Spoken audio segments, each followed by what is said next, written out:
Hi friends, welcome back to my channel. ఇది continuation video అండి, part 2. ఇది మొన్న రాజమండ్రి టు మారేడుమల్లి పెట్టాను కదా, అది వీడియో లెంత్ ఎక్కువ అవడం వల్ల దీన్ని 2 పార్ట్ల కింద చేశాను. ఇది సెకండ్ పార్ట్ అనమాట. ఇందులో మారేడుమల్లి కంప్లీట్ మారేడుమల్లి అందాలని మీకు చూపిస్తాను. బొంగు బిర్యానీ, అట్లాగే బొంగు చికెన్, అక్కడ అద్భుతమైన ప్రదేశాలు కూడా మీకు చూపిస్తాను. వీడియోని ఎక్కడ స్కిప్ చేయొద్దండి. నేచర్ మాత్రం అదిరిపోద్ది అనమాట. మధ్యలో వర్షంతో పాటు మంచి ప్రకృతి అందాలు మీకు చూపిస్తాను. వీడియోని మాత్రం స్కిప్ చేయొద్దు.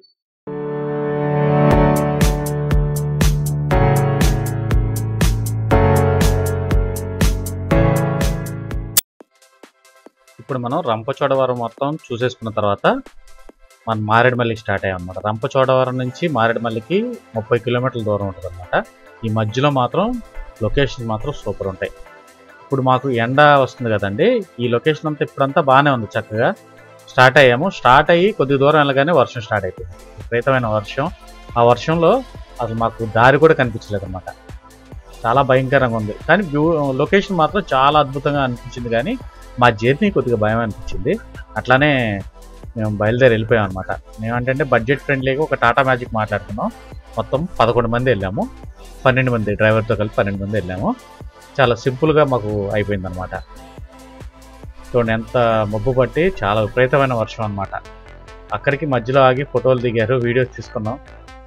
ఎంజాయ్ అయితే చేసాం, కానీ కొద్దిగా మధ్యలో మాత్రం కొద్దిగా భయం అనిపించింది అనమాట. అంటే అది ఘాటీ రోడ్ లాగా ఉంటుంది కదా, చక్కగా వర్షం పడటం వల్ల మాకు దారి అది సరిగ్గా కనిపించక కొద్దిగా ఇబ్బంది పడ్డాం.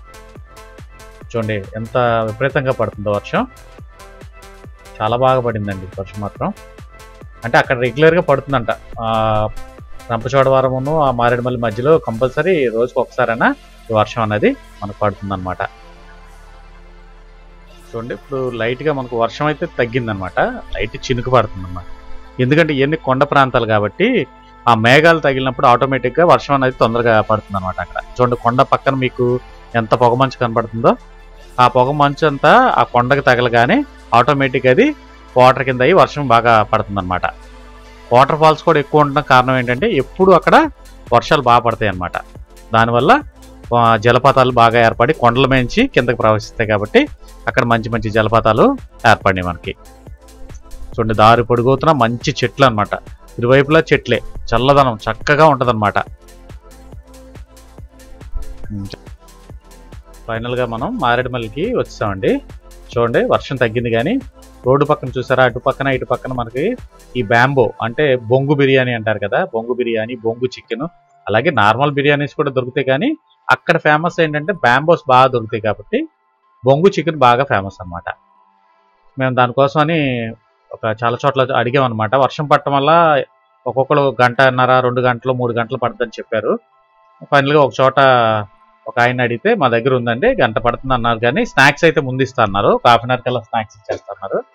ఇక ఆయన దగ్గరికి వెళ్ళి స్నాక్స్ ముందు ఆర్డర్ చేసుకుని స్నాక్స్ వచ్చే ½ అవర్ 45 మినిట్స్లో మాకు బిర్యానీ ఇస్తాను అనమాట. మేమైతే మొత్తానికి ఆ స్పాట్ దగ్గరికి వచ్చేసాము. చూడండి బయటే మనకు బొంగు బిర్యానీ తయారవుతుంది. అంటే బొంగు బిర్యానీ, బొంగు చికెన్ 2 అందులోనే ఉంటాయి. వాటిని నేను చూపించమని అడిగితే ఆయన క్లియర్గా మనకి చూపించారన్నమాట. మీకు ఎలా తెలుస్తుంది, అది ఎలా కుక్ అయిందని తెలుస్తుందంటే ఆయన మధ్యలో ఉడుకుతున్నప్పుడు అది మూత తీసి, అదే దానికి ఆకులు పెట్టారు కదా, ఆకులు పెట్టి దానికి చూపించారన్నమాట. ఒక్కొక్క బొంగు బిర్యానీ మనం ప్రిపేర్ అవ్వటానికి మినిమం గంట పడుతుంది అనమాట. అలాగే బొంగు చికెన్ కూడా ఒక 45 మినిట్స్ పడుతుందని చెప్పారనమాట మనకి.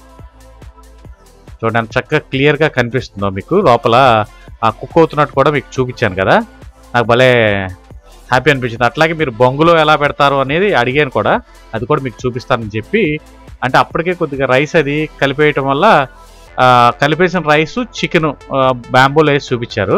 అదంటే మామూలు రైస్, కడగని రైస్ అనమాట. మామూలు రైస్లో అల్లం వెల్లుల్లి పేస్ట్, కారం, ఉప్పు, మసాలాలు వేసి, చికెన్ కూడా ఏంటంటే వీళ్ళు ఒక బొంగుకి ఇంత క్వాంటిటీ అని మాత్రమే తెచ్చుకుంటారు. దాన్ని సపరేట్ కవర్లో ప్యాక్ చేసి తీసుకొస్తారనమాట. నేను చూసాను దాన్ని. దానికి సంబంధించిన మసాలాలు ఈ చికెన్ కలిపేసి ఆ బ్యాంబోలో వేసిన తర్వాత వాళ్ళకి కొలత అనమాట. ఆ కొలత ప్రకారం దానిలో వాటర్ యాడ్ చేశారు. ఇది మనకి కుక్ అవటానికి ఒక గంట సేపు టైం పడుతుంది అనమాట. చూడండి ఆ విధంగా పెట్టేస్తారు. మొత్తం ఒక గంట తర్వాత మనకి చక్కగా వేడి వేడిగా సర్వ్ చేస్తారన్నమాట. చాలా అద్భుతమైన టేస్ట్ అండి. నేనైతే అసలు చాలా బాగా ఇష్టంగా తిన్నాం మేము. చూడండి మేము తిన్నప్పటికీ నాకు ఛార్జింగ్ అయిపోయింది. ముందు ఒక బిర్యానీ చెప్పాము, దాన్ని మాత్రం తీశాను. అట్లాగే స్నాక్స్ కింద కూడా ఒకటే చూపించాను మీకు. మొత్తం చూపించడానికి నాకు అవ్వాల, ఛార్జింగ్ అవ్వటం వల్ల మొత్తం అంతా నేను తీయలేకపోయాను. చూడండి దానికి హోటల్ పేరు కూడా మీకు నేను చూపించాను. చూడండి ఎంత టెంప్టింగ్గా ఉన్నాయో చూస్తే. ఆ చల్లదనానికి ఆ ఘాటు భలే చాలా టేస్టీగా అనిపించింది అనమాట. చూడండి మేము తీసుకున్నది ఇది శరత్ అని. ఇప్పుడు మరి రోడ్ వైండింగ్లో తీస్తారు అంటున్నారు, కానీ శరత్ స్పెషల్ బ్యాంబో బిర్యానీ అని ఉందన్నమాట. చాలా అద్భుతంగా ఉంది ఈ దగ్గర. టేస్ట్ కూడా చాలా బాగుంది. ప్రైసెస్ కూడా చాలా రీజనబుల్గానే ఉన్నాయండి. ఓవరాల్గా మేము 12 మంది తింటే మాకు ఒక్కొక్క బిర్యానీ అంటే 250 రూపీస్ అలా ఛార్జ్ చేశారు. కానీ చాలా బాగుంది, వర్త్ అనమాట. చూడండి ఆ కొండల మీద ఆ మంచు, చాలా అద్భుతమైన ప్రదేశం అండి. ఒకసారి ఎప్పటికైనా ఒకసారి చూడాల్సిన ప్రదేశం అనమాట ఇది. మధ్య మధ్యలో మీకు అలా వాటర్ ఫ్లో అవుతూ కనిపిస్తూ ఉంటాయి అన్నమాట.